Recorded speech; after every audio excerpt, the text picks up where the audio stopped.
Hindi birong lamig ng panahon ang naranasan sa ilang lugar sa bansa. Sa Mount Pulag nga kung saan bumagsak umano sa 0 degree Celsius ang temperatura, nagyelo na ang mga gulay at tubig.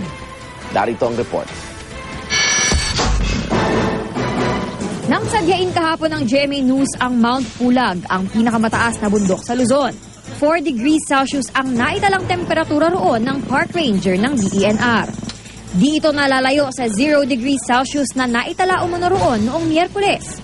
Nag-frost noong January 10, 23 and 24, saka ngayon 25. Sa sobrang lamig, ang mga tanim na repolyong ito sa bundok, nagyelo na.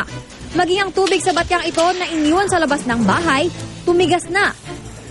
Ang Pag-asa wala pa raw paraan sa ngayon para kumpirmahin kung nag-0 degrees Celsius nga sa Mount Pulag dahil wala raw silang satellite office doon.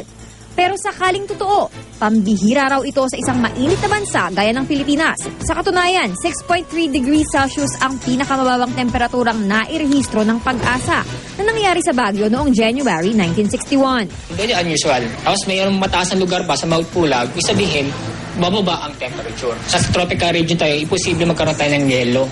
Ang pagyayelo naman ng mga gulay at tuwig, posibleng epekto lang daw ng frost. Giging bloke siya kapag mahaba ang period na zero, below zero. Kailangan natin i-verify kung nangyari nga nagkaroon ng yelo sa Mount Pulag. Sa paya ng Pag-asa, mararamdaman pa hanggang sa Pebrero ang mas malamig na panahon sa bansa, partikular sa Luzon. At ang mga kababayan nating wala ng oras pang bumiyahe sa malalayong probinsya para sa malamig na panahon, sumadya sa Antipolo para magpapresko at mag-sightseeing na rin. Sobrang lamig po talaga. Talagang nakakatipid kasi sobrang lamig na eh. Para sa saksi, Athena Imperial, nag-uulat.